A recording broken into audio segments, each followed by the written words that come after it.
thank you guys very much for joining us today for the second episode of our BiblioSophia channel. Today we're going to be speaking with Denis Poisson, who is most known to you guys as Foolish Fish on YouTube, and has recently written the preface for Gabriel McCarey's Aurorae book. So we are going to be talking to him today to look a little bit into his background and to just find out more about the channel and the man himself. So thank you so much for joining me today, Denis. Thank you for having me. It's a great pleasure. Yeah, absolutely. The pleasure is truly mine. I'd like to know a little bit first about your history. Could you tell us a little bit about what your education is on sort of a formal level? My education is completely unrelated to my area of study, and that might be the reason why I'm approaching this from the angle from which I'm approaching it. I grew up mostly in France. I moved to France at the age of 4, something along those lines, and I stayed there until the age of 18. And it's actually illegal to talk about religions in school in France. Oh, wow. In any kind of way, because of the French Revolution, where the state got separated from the church. From that moment on, it was like, okay, no more talking about churches, no more talking about anything related to churches. And therefore, yeah, there's this weird situation where religions kind of are glossed over in schools. Apart from maybe I got one lesson on the strange beliefs of the ancient Egyptians, kind of thing, right? Wow. and that was it. And then I left France to go to England to study, of all things, hospitality, so hotel management, because that's what my friends were doing, and I had no idea what I wanted to do, and I thought, why not? And it was so incredibly boring. It was so incredibly boring that I just did the bare minimum to pass. And instead of going to lectures, I'd stay in my room and study world religions. So that's kind of what my education is in this. It's completely self-taught. Yeah, well, as I said with Samuel David in the last interview, what you learn at school isn't so much as important as that they teach you how to learn, and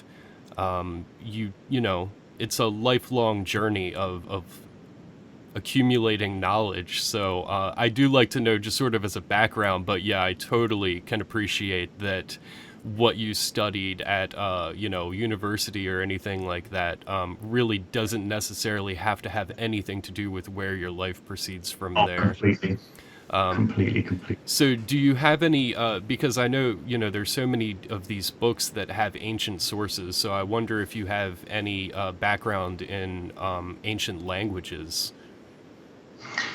Not really, no.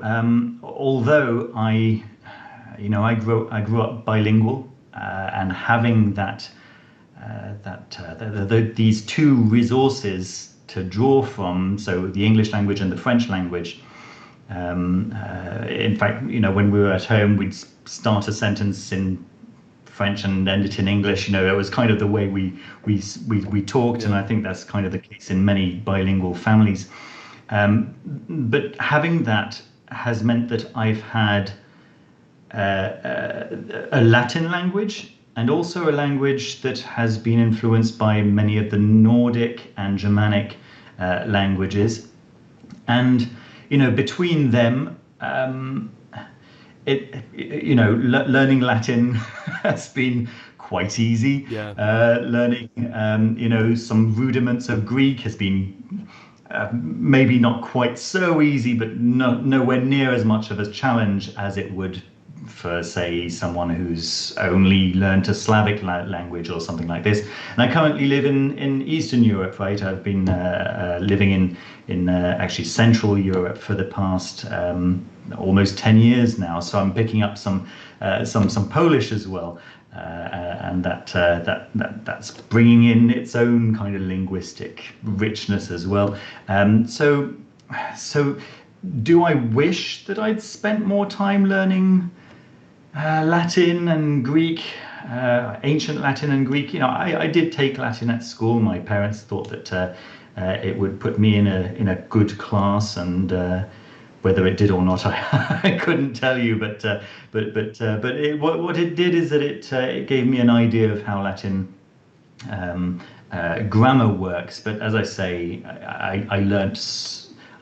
I wasn't academic at all at school. I only really started learning when I left school altogether and got to do the learning at my own pace. And I very much ADD. Without the H in the middle, I'm definitely not hyperactive, but the attention deficit is definitely there, and I can focus very, very well on what I'm interested in at this moment, and I can give my whole focus to it. But if it's not what I've chosen, if it's not what has grabbed me, then I just can't. And so school really wasn't for me. But the rudiments are still there, and so if I see a text in Latin, I can tell reasonably well what's written there. Yes, I've recently learned the Greek alphabet, and I'm hoping to do something similar. Yeah, well, good luck with that. Ancient Greek is terrifying to me.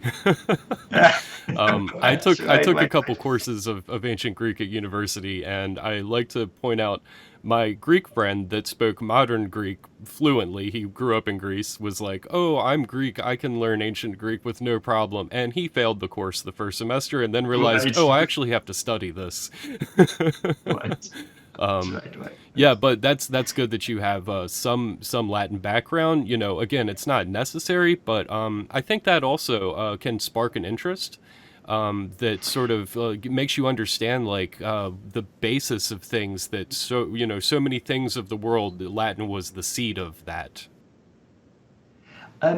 So I think that even beyond being a seed of interest, I think what it did for me is that it made me unafraid of approaching topics which have Latin dotted in, because, well, actually, Latin was a major part of the curriculum, and so was Greek, right, until the 1950s, I guess.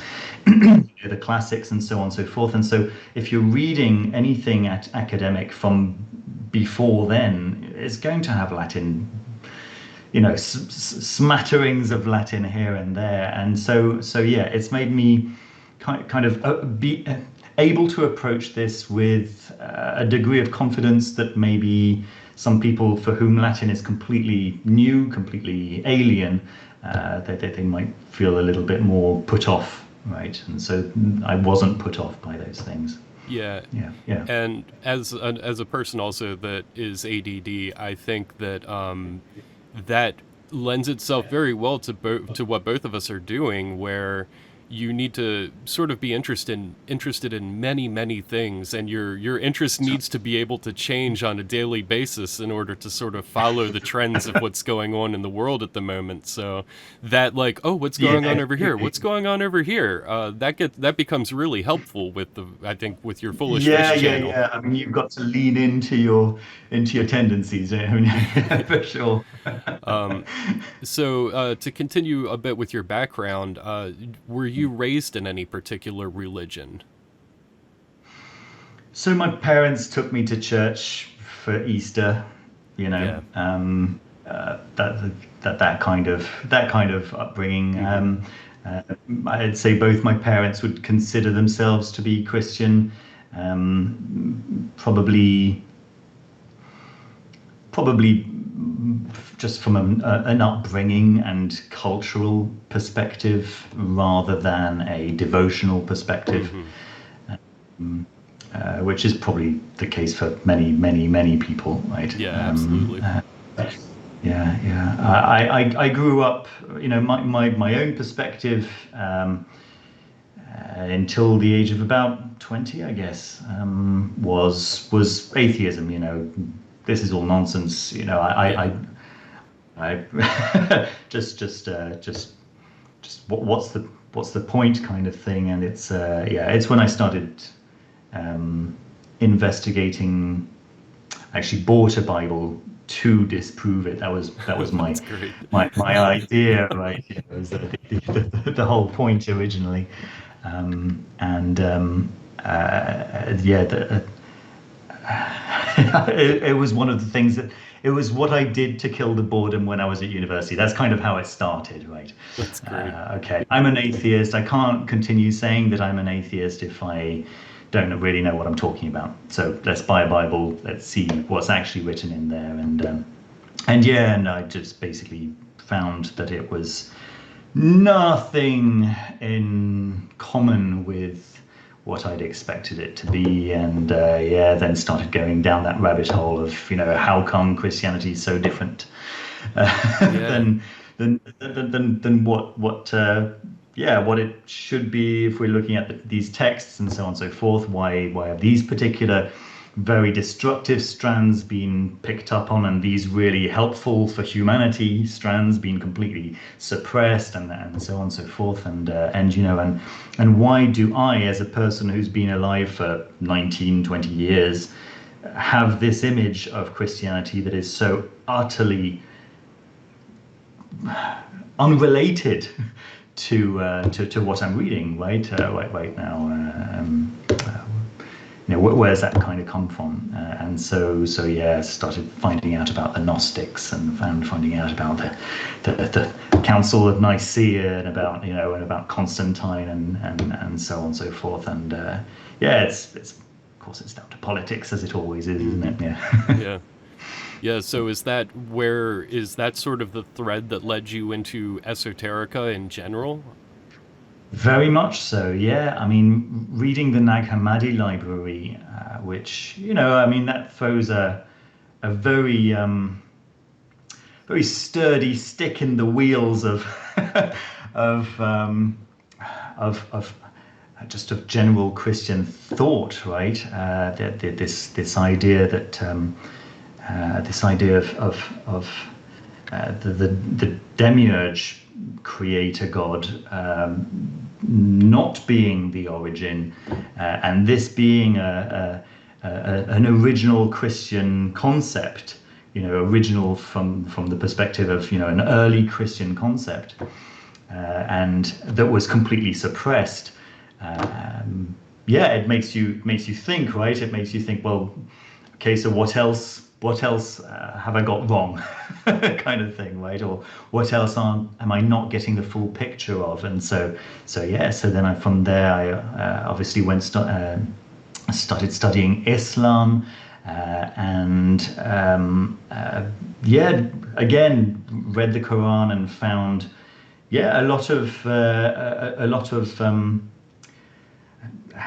surahs, right? A lot of sentences that can be used to confirm certain forms of Islam, and others that could be used to create a completely different form of Islam. And who's to say what was initially intended, and so on, right?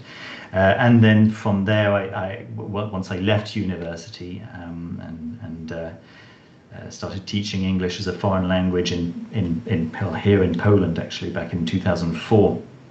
I realized that no, I don't want to be teaching English. I want to be teaching religious studies, and so I got married in the meantime here in Poland, went back to the UK, and with my wife we studied a postgraduate certificate in education in religious studies, right? So we spent 2 years learning to be teachers of religious studies in UK schools, where I don't know what religious studies are like in the US. Certainly in Poland, religious studies is not really studies; it's indoctrination. That's what it is.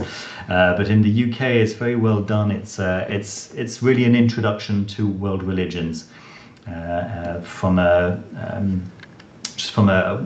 kind of what does it look like kind of perspective, but also what's it like to be a part of to have these beliefs and things like this. So the kids get an idea of well, at least they should, if it's done properly. They get an idea of what it's like to be a member of these world religions. It's quite a positive thing, I think. Yeah. But then, yeah, we just weren't able to survive on a teacher's salary in the UK, so that's why I came back to Poland. There we go. Well, that's good, and yeah, that answers some questions that I wasn't sure to ask. I don't want to dig too deep into your personal background, but I think Sure. that does illuminate a little bit for people that might be wondering, how you ended up in Poland. So thank you for explaining that. So that was almost There sort of we an go. accident that you ended up there to teach English, and then you met somebody there, and then now that's sort of your home. Yeah, you say an accident, but my plan was to go to Hong Kong. I took a short course to learn to teach English as a foreign language, and the whole time the idea was to go and teach in Hong Kong. And the day I got I graduated, the day I got my certificate, the headlines were, "Can't go to Hong Kong. There's this SARS disease." Now I don't know if you remember this Yeah. SARS. Yeah, basically the equivalent of what we currently have, right? Mm-hmm. Do not go to Hong Kong or to Southeast Asia. So I just put my CV online, got a response. Yeah, basically anyone who needs me, give me a call, and yeah, got this email from this city in Poland that I'd never heard of. Yeah, 2 days later, I was on a bus. 26 hours Oh, later wow. of bus ride, I was in Poland. And then about a day after that, I met the person who would become my wife. Oh, wow. So yeah, and she had been intending to go to Hong Kong as well. Interesting. So yeah, it all comes together. Yeah, that's really interesting. Yeah. So to get back a bit to your journey into esoterica, so the Nag Hammadi, the Bible, the Quran, what were some of the other early texts that that really started resonating with you on the esoteric level?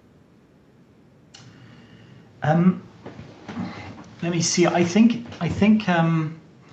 the probably the let me see. A couple of much more modern books. One being Philip K. Dick's Valis. Um, Philip K. Dick had this. Philip K. Dick, for those of our viewers who might not know, is the writer behind Blade Runner, known as the dude. Sheep have electronic dreams or something like that, and others, Minority Reports and so on. He had a very strange experience.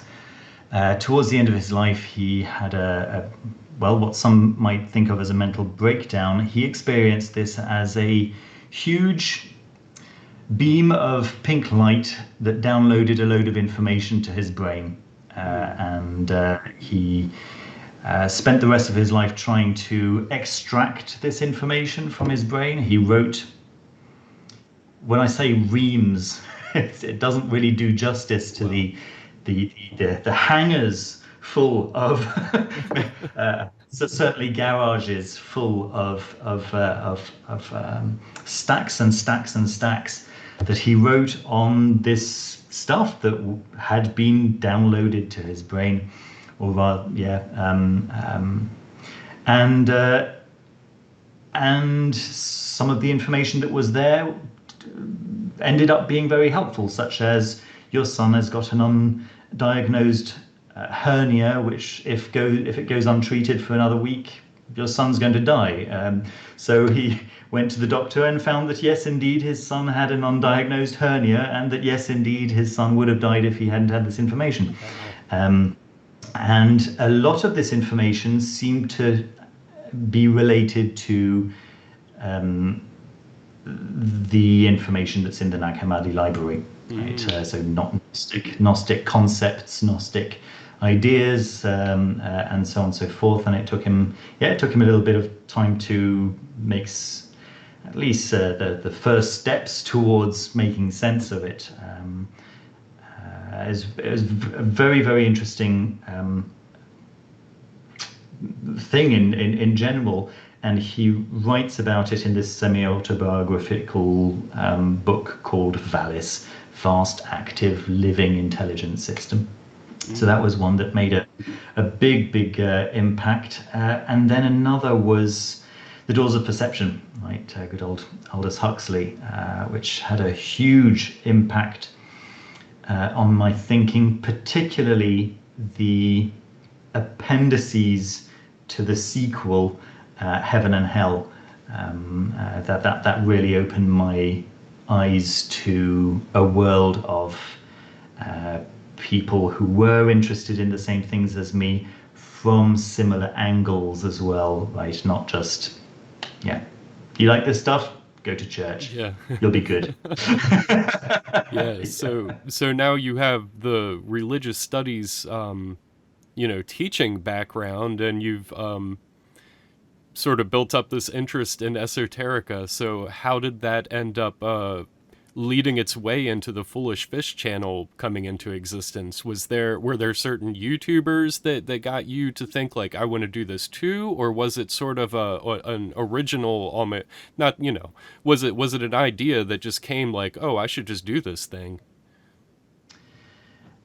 So when I got back to Poland, I wasn't teaching anymore. I taught myself to be a programmer, and I had to pay the bills. Basically, my son has a disability, and that's can be quite expensive to live with, basically, to make sure that he's okay.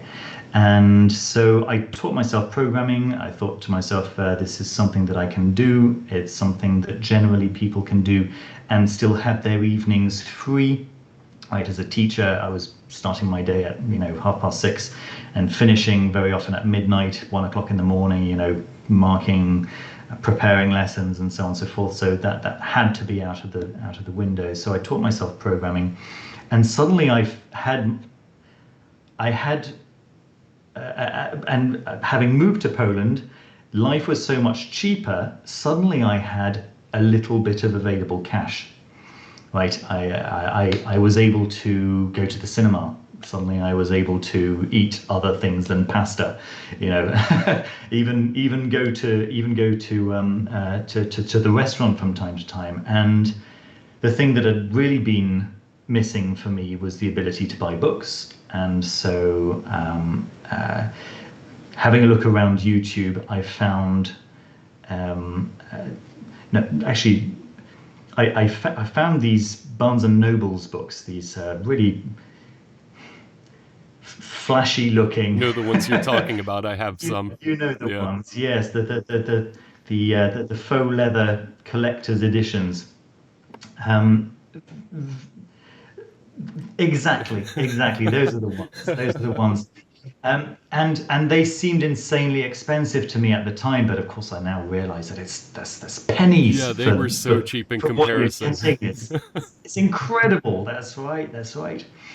And so I was looking online for which ones to buy, which ones to get first, and so on and so forth. And I found this YouTuber. I'm gonna kick myself now. I can't remember her name. I'll provide that to you. I'm sorry, Michael. I'll have to provide that to you. Sure, that's fine. At a later date, and maybe you can put it in the description or something. Mm-hmm. But she was just showing the books. That's what she was doing. She had a number of beautiful books, particularly folio society books. And I just look at her shelf, and I have to have this. I can't. How can I continue living without a beautiful shelf like that in my life? Right. Okay. So I need to start picking up some books, and then I thought, right, well, I'll buy a few books, and then what I'll do, I'll make a YouTube video, and we'll see. Some people might be interested, and maybe with the proceeds, I'll be able to buy another book. Who knows, And so yeah, if you have a look at my early reviews on my channel, on the Foolish Fish channel, they're all Barnes and Noble's books. excuse me, they're all, just classics, popular, nice looking books, right? But yes, obviously that wasn't scratching the itch entirely. Yeah. because because of my real deep down interest, which was esoterica, right? It was the inner workings of the human being, and the codices that capture that. So I bought a few nice esoteric books, but much too afraid to share them. Had a bit of money now, so sure, I'll buy some esoteric books.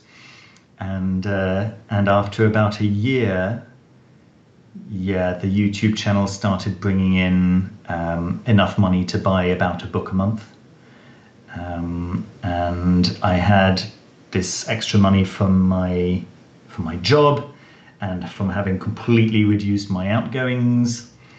So I was able to buy some more books, but for every book that I bought for the channel, I'd buy 2 or 3 for myself that I knew I'd never be able to show, because the people who are watching my channel, they want Alice in Wonderland, they want they want the classics, which I love as well, by the way. but yes, and there was just this one week that I'd run out of classic books. I just hadn't bought enough, because I spent all my money on esoteric books. I thought, fine, I'll show the first one that I did was The Golden Dawn, and I kind of said, right, well, so this is a book that I've got, kind of weird. Have a look. It's kind of poo-pooing all of this. And people are like, that's a bit weird. Since taking that video down, right, and re-uploaded a proper review of it, right, or at least slightly more proper than that first video. But yeah, so a lot of people were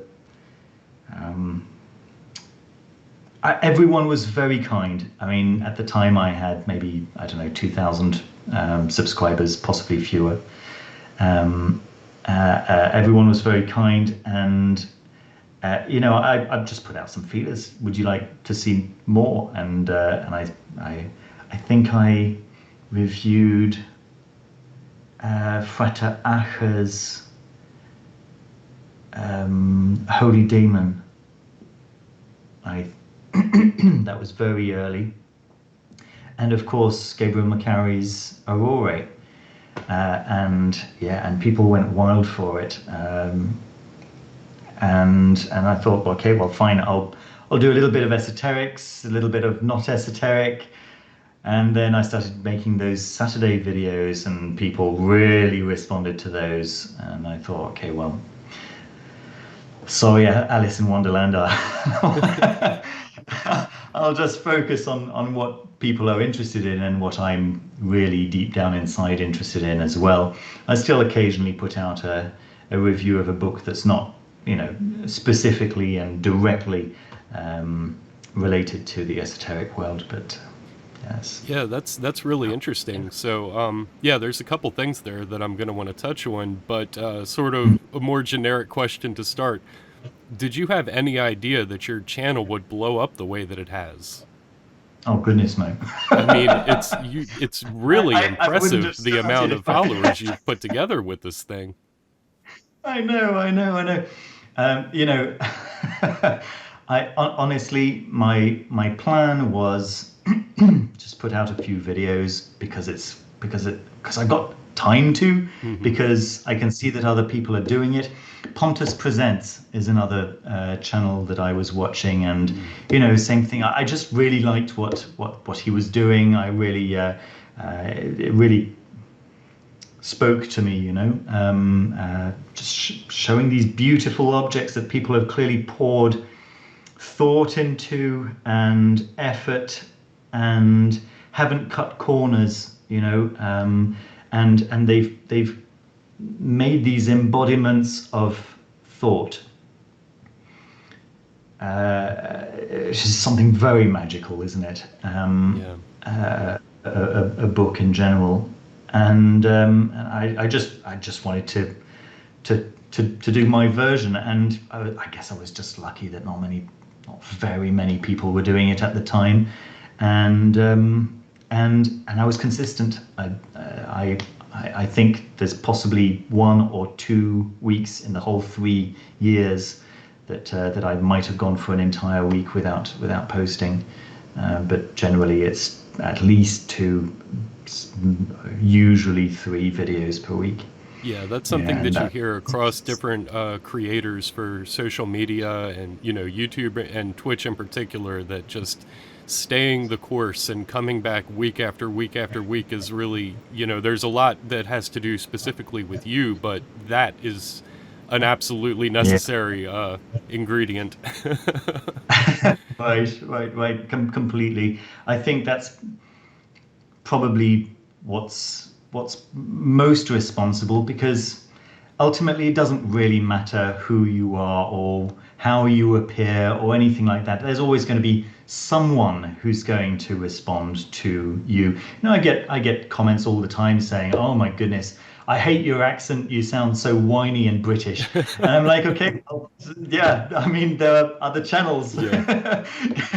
go check them out. And then I got other people saying, "I love your voice. I listen to you to go to sleep." Okay, that sounds good as well. I mean, whatever it takes, right? Yeah, to each their own on that one. Yeah. So, and you mentioned Aurorae, so I wanted you to talk a little bit about that book, because this new edition is released and you've written the preface for it, and I know you've talked about it a good bit on your channel, so you don't necessarily need to retread too much territory there, but one thing that I thought was interesting that you haven't gone into as much detail on is between when you first found the book and your feelings then, which were sort of almost, I guess, dread maybe would be a little too strong of a word, but sort of in that direction of there's something I don't like about this. It's alluring me, and yet there's something I don't like about it. To you finally deciding to purchase it, and then how much it's resonated with you since. If you could sort of talk a little bit on that thread of the topic. I'll show you the edition that I actually bought. You've probably seen it. I mean, this is the one that I actually made my review on, and I hadn't seen anything like it before. This kind of there's no writing on the front cover, just this very, very cool looking design, right? Yeah. And of course the title is on the spine, and seeing it in Watkins' books, I think fascination and dread both fit. I think that's probably about right. And of course, opening up the book, I didn't know the things that I know today. I didn't understand what I was looking at. My approach to this was entirely from the perspective of, well, what I told you already, right? Somebody who had approached the spiritual world from the perspective of Christianity, and possibly most specifically Gnostic Christianity. I'd say that had been what had resonated most clearly for me, and there wasn't very much out there, in terms of material for people like me, people who had found the Gnostic texts interesting. There was Elaine Pagels had written a book which I thoroughly disliked, it felt to me like she was approaching it from a very from completely wrong angle. Of course, she was approaching it from an academic angle, which is entirely not only her right, but what she was supposed to be doing. You know, being an academic. But yeah, there wasn't really very much more than the Nag Hammadi texts themselves for me to engage with. You know, there wasn't a community that I knew of. There wasn't, and maybe there was, but I just hadn't found them. And so yes, and so seeing this, and of course, Gabriel's and Jose Gabriel Alegría Sabogal, of course, right? Both of their knowledge with which they were able to approach this work was much more complete than what I had at my own disposal. And so what I was looking at was very new. It was very almost, I'd say, contrary to what to the image that I had built for myself. Mm-hmm. Right, because the image that I built for myself was really ultimately based on modern day Christianity. It was modern day Christianity altered. Yeah. Right. They approached this from a very different perspective. They approached this from a very direct perspective, right? Without these modern day Christianity filters, mm-hmm. Simply, right? And that's ultimately what brought me back to it in the end, and caused these pangs of, okay, what have I done? How could I not buy this book? And and then right now I need to find it, but I'm not in London anymore, so how can I get my hands on it? But that was kind of the process.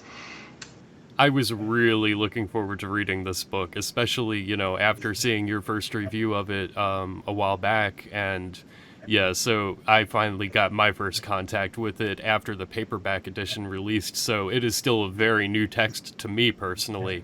But sure. There's so many different, I can really see how that would, have made such a difference for you back then, because there's so many different directions that you can take your studies of this topic, just branching out from the topics covered in that book itself.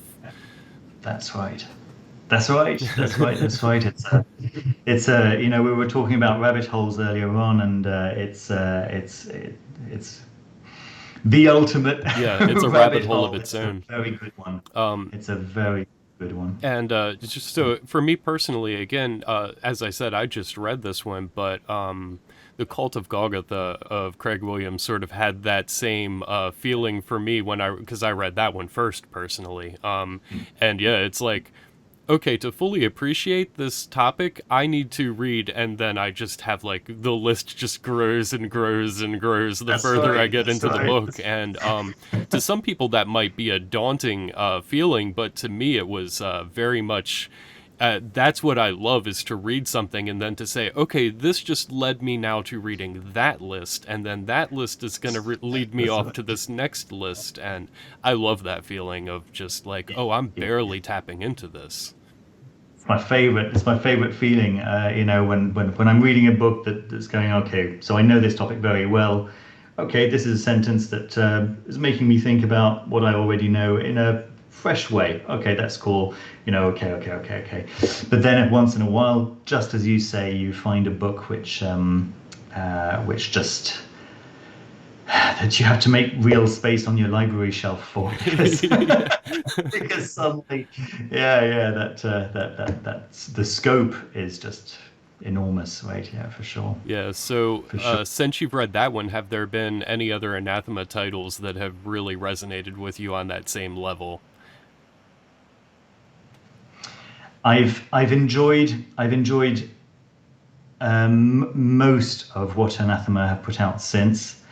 I I'm not, I can't say that any of them have resonated to this degree, because this really was enormous. It would need to be Yeah, it sounds something like very, this was very very. personally tailored, almost, not that the book was written for you, but in a way, like, That's yes, this was your book.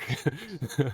That's And right. so that's really Uh, cool that now got to be part of that too. I think is, that's yeah, really cool how it came 100%. around to that. Absolutely, absolutely, absolutely. Have there been Anathema books that I've particularly resonated with? Yes, absolutely. I particularly enjoyed The Dancing Sorcerer. I enjoyed Rod and Ring very much. And yeah, I'm really, really looking forward to Eao, as I know As am many, I, yeah. many people are. Yeah, I yeah, Yeah. cannot wait. Yeah, that might be Um, one there that sort of touches on that same level again for you. That sort of yeah, feels yeah, personal. yeah, yeah. Yes, And so, so yeah, and to change the topic up now a little bit to something else that you mentioned a few minutes ago, your Esoteric Saturdays video, or video series, I should say. I just watched the Magic That Works this morning, and oh yeah, I have learned I've learned so much personally from your Esoteric Saturdays videos that, that's oh one that's of the great. reasons that I really wanted to talk to you because, I have this similar love to you for just beautiful books in general. And, that's why Anathema books have resonated with me. But my understanding of greater religious and esoteric matters is Mm. not, it's not as thorough as yours is by any means. And then as Which is not thorough either. well, but it seems But, like it seems to me like what you were saying earlier about the classes that you took, and you were sort of trained to be able to disseminate this information to people, and I guess it's sort teaching, of as you learn it kind of thing. But absolutely. yeah, that's kind of what I wanted to ask is how that series got started, and sort of how you work with that on a week to week level. Do you know what? I can't remember how it started. It actually, I can probably piece it together. After making those videos that I talked about those early esoteric book reviews, people were asking me questions. Why are you interested in this stuff? Well, let me tell you. Hmm. And so I made a series of, I think it's either 2 or 3 videos, where I explained exactly what led me to be interested in this stuff. There was a very, very strange event that kind of confirmed for me in a very real way, in a very immediate and undeniable way, the reality of all of this stuff. And so I basically shared that. And if you have a look at the first 2 videos on my Esoteric Saturday list, in fact, I would argue that my earlier videos are much less polished. They're much less fun to watch. They're much less, kind of brain candy. They're much less easy to watch. But that's where the good stuff really is. Yeah. I would strongly recommend checking out those early ones. The one that I made on quantum magic for the Magus, for example, and That one was amazing. the I really love that right, video. right. Very, very interesting concepts, right? And so all of this stuff is to be found towards the beginning of the series. I'm thinking whether to remake them, right? Mm. Because they are so raw. It was just me with a pen drawing out things and talking into a microphone, with the ums and ers, which you're probably hearing right now as I'm speaking. It's just I don't live in an English-speaking country, and so I don't get to listen to the English language very often. So yeah, I have to. The language doesn't always come out very immediately for me at the moment, anyway, because as I say, I'm not living in an English-speaking country. But yeah, have a look at those early ones. That's really the good stuff. Yeah, that's how things worked out for me, where I was sort of haphazardly going through them. At first, I was just watching your reviews, and then I'm like, well, Right. let me click on a couple of these and see what they're about. And it's like, ooh, that I just learned a lot there. So I'm like, well, let me click on this one, and then I'm like, okay, I just need to start at the beginning. So I just go back to number one, and I just started watching the series in a row. And I do agree with what you're saying. They are less polished, but Yeah. the early ones are obviously very personal to you. Those were the ones that got the inspiration. You have to have a burning feeling to take that leap and say, all right, I'm going to start doing this now. So of course it's got to be something close to you and something that you love that makes you take that leap. Yeah, anything that comes after it is really just expanding on it. It's just appendices. Yeah. Yeah. Yeah, and so, with one of your most recent ones, the Magic That Works video that I was talking about, I wonder, based off of what you were saying there, if you in many of your videos allude to that you have a personal practice, but I don't know that you've ever really spelled that out for anybody. So is that the kind of thing that you would feel comfortable to do, or do you prefer to keep it as sort of a mystery to us? I can share some. Mm-hmm. I can share some. Every day at the end of the day, I perform perform whatever, either an LBRP or an LIRP, depending on what I'm feeling is necessary right now. I approach those very much as a personal hygiene kind of right, and and and then I make an evocation of the planetary energies, forces, spirits of that day. And recently I've mostly been focusing on the Greek incarnations, or incarnations is the wrong word, but the Greek versions of those. I had been speaking to Selene on Mondays, but recently it's become Hecate for reasons that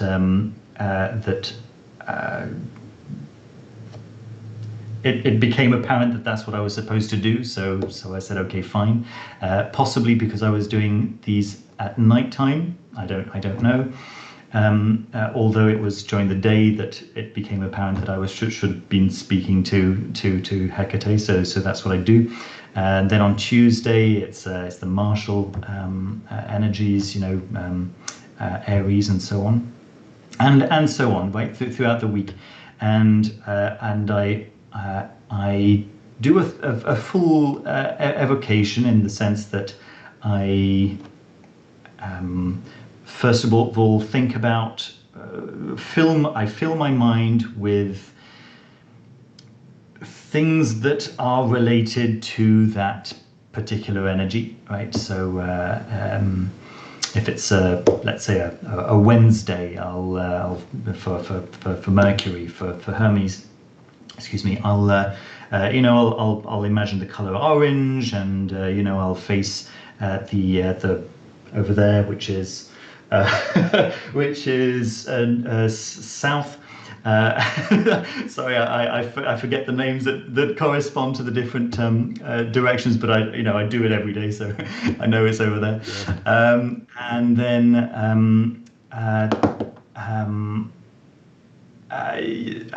I make a heptagram in the air in front of me, of starting at the point of that particular planetary energy, and draw the symbol of that planet and point through it and ask to speak to the entities that I'm with. And I have a chat with them, and I talk about, but a very focused chat, right? It's a chat that's focused on their area of speciality. So yeah, in the video that I made a few months ago now about why I speak to many entities, that probably elucidates why I do that. And it's a way of putting some order in a very organized way in not just my life, but also the world around me, kind of thing. And then I ask for those entities to send their blessings to the members of my channel who have asked for their blessings. And then I grab my phone where I have the list of the names for this month of the members, the level 3 members of my channel who have asked for their blessing, and I speak out their names and think about what that member means to me, sometimes it's not very much, sometimes it's a lot, depending on how much interaction I've had with them, but invariably I'll speak out the name and trust that the entity knows who I'm speaking about, because they do, then I thank them, let them leave, or rather give them a license to depart, give them my gratitude, tell them to, as they come in peace, to leave in peace. And then I finish with a Kabbalistic cross, and that's so that's what I do every single evening without fail. Yeah, without fail it's not quite right. If I'm on holiday, there might be a day or two that I might go without. Yeah. Yeah. Well, thank you very much for sharing that with us. I'm sure people are going to be interested. I'm sure people have had the same thought that I have of, I wonder what he's doing behind the scenes. Sure. And yeah, so that sort of leads into another question that I was going to ask in a little while, but I'll go ahead and present that one now. Is this now your full-time job, or are you sharing it with a day job? And how are people able to support your channel? And what sort of incentives do you have for them to do that? So that's sort of coming out of what you just said there a bit. For sure. I'm privileged to have been able to quit my day job. The last day of my day job at this IT corporation was the 31st of December. So I've now been about a month and 3/4. Congratulations. Yeah, thank you very much. It's daunting, of course. I've taken a pay cut of a very significant pay cut, but on the other hand, I'm now able to spend time with my disabled son, and that was really the point the whole time, right? Mm-hmm.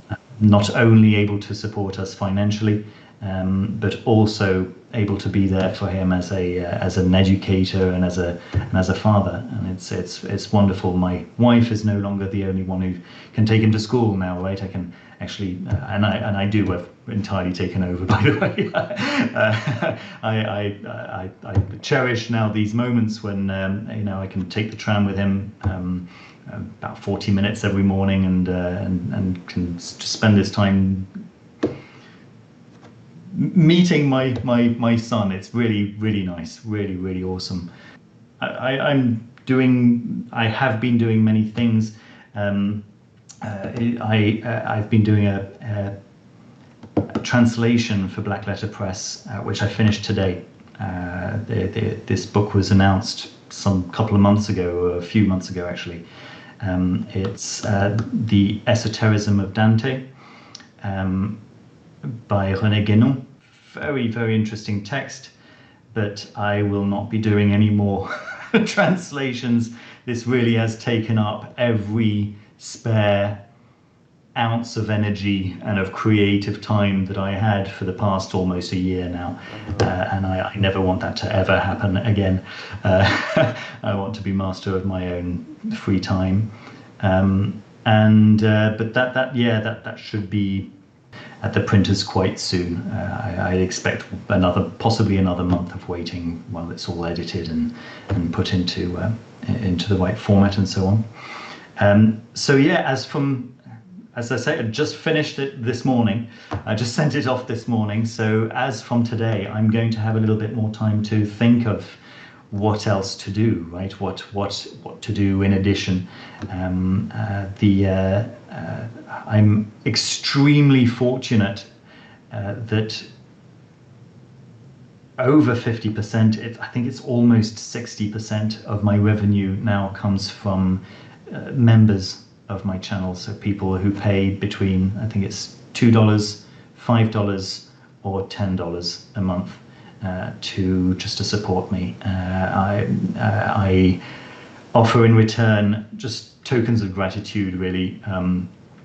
We have a thriving Discord server where people are very grateful, and I'm very grateful to have this very controlled environment with very, very clear rules, right? So when we get someone who is not behaving according, just not behaving in a way that's helpful for a group of people trying to make sense of something that's very difficult to make sense of, right? When you've got someone running amok who's not taking it seriously, or who's actually getting in the way of other people learning, or who's making them feel uncomfortable, and so on and so forth, we can get rid of them very fast.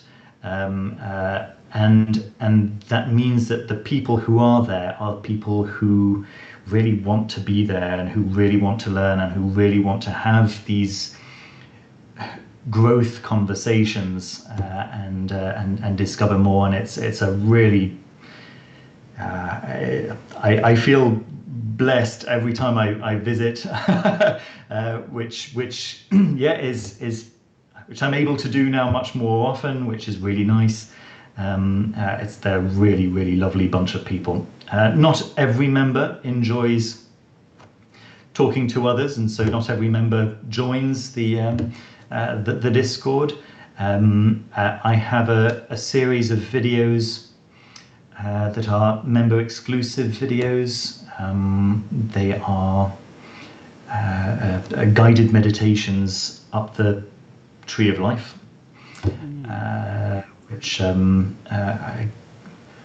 the next one will be Tippereth, I guess. We've been from Malkuth all the way up to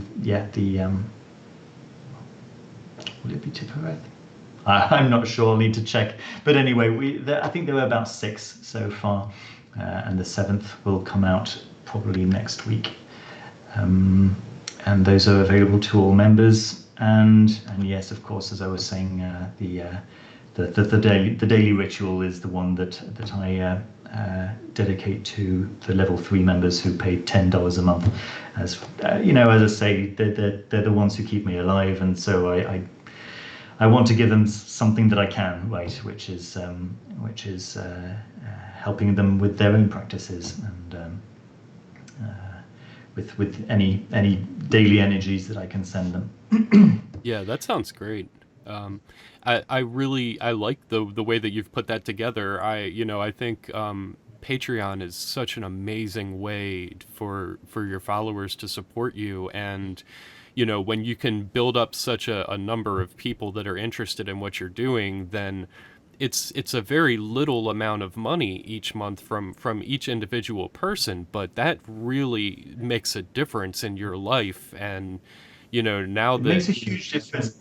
I also wouldn't necessarily belittle how much money this represents for some people. Some people really do need to be in the right place to be able to afford $2 a month. to send to basically a YouTube guy.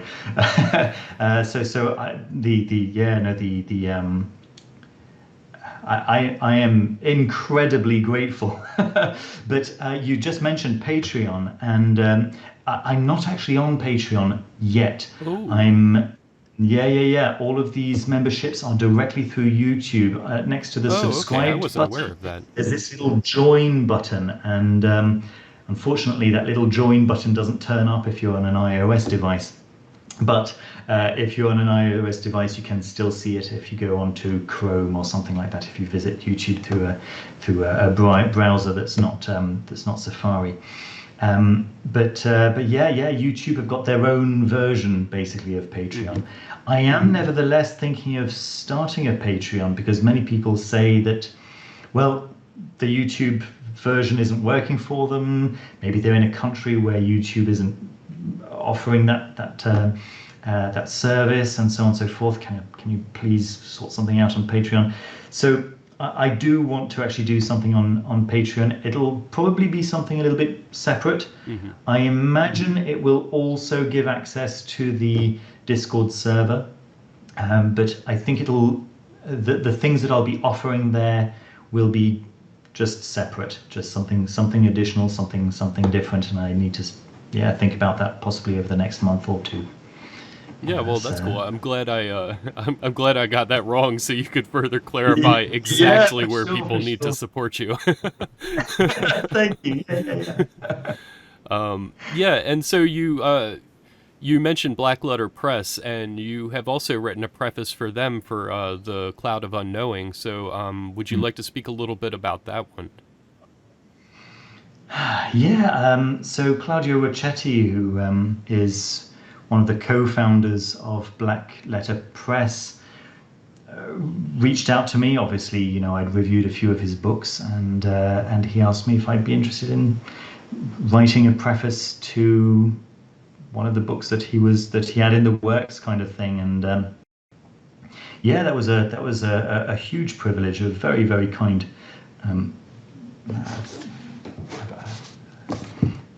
gesture that he made there. So this is the one. I kind of did my best, it's I think he would have liked it to have been a little longer.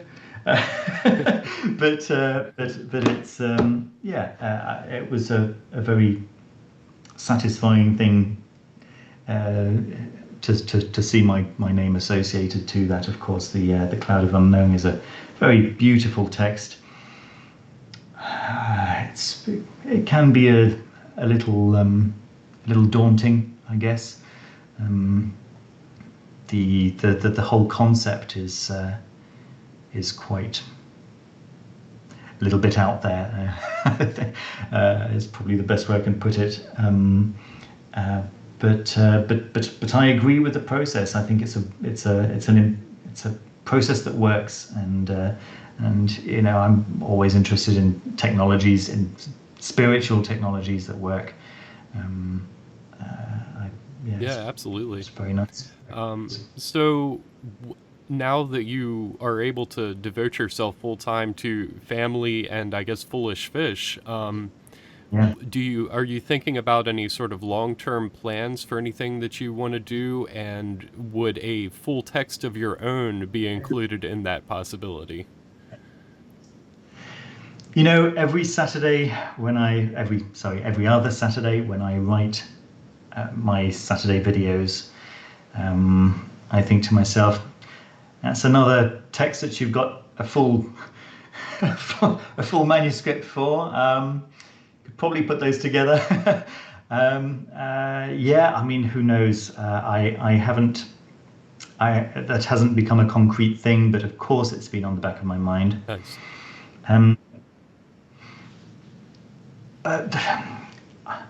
So I made this video about keeping magic secret, in which I talk about not talking about projects until they are fully ready and actually completed,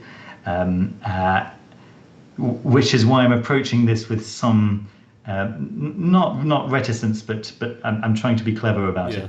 it. Well, that's okay. I don't want to spoil anything. Yeah, no. I I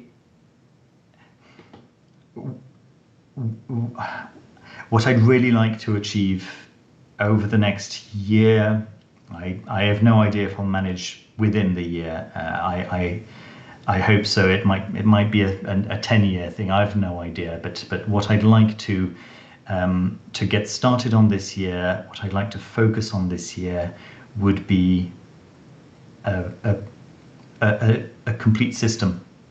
Nice. A complete system. You've no doubt. Well, you've of course you've heard of Rod and Ring.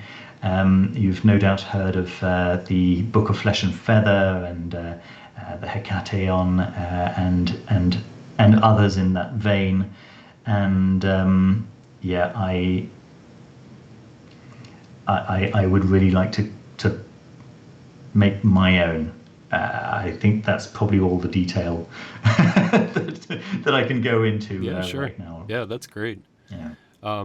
Yeah, well, I think we can go ahead and wrap things up here. I really appreciate your time and for, Well, it's been a great. digging into so much detail on these things with us because, yeah, as I said before we started, I really love your channel and I've personally learned so much from it. And obviously I'm not the only person, so it's been a lot of fun to get to know you better as a person and to find out some more intricacies of the things that have been alluded to on your channel over the last few years. And yeah, I really appreciate your time today, so thank you so much for coming on here and I doing really this. appreciate your very kind words. Thank you very, very much. And yeah, all the best to you with this new endeavor. This is very exciting. This whole new channel with Anathema, right? Yeah, absolutely. So very, very Yeah, thanks so much. nice. All right. Well, Nice. and to our viewers, thank you all so much for watching. And absolutely make sure to, if you're not already, get on following The Foolish Fish ASAP over on YouTube. And yeah, we'll see you soon. Thank you. Take care. Bye.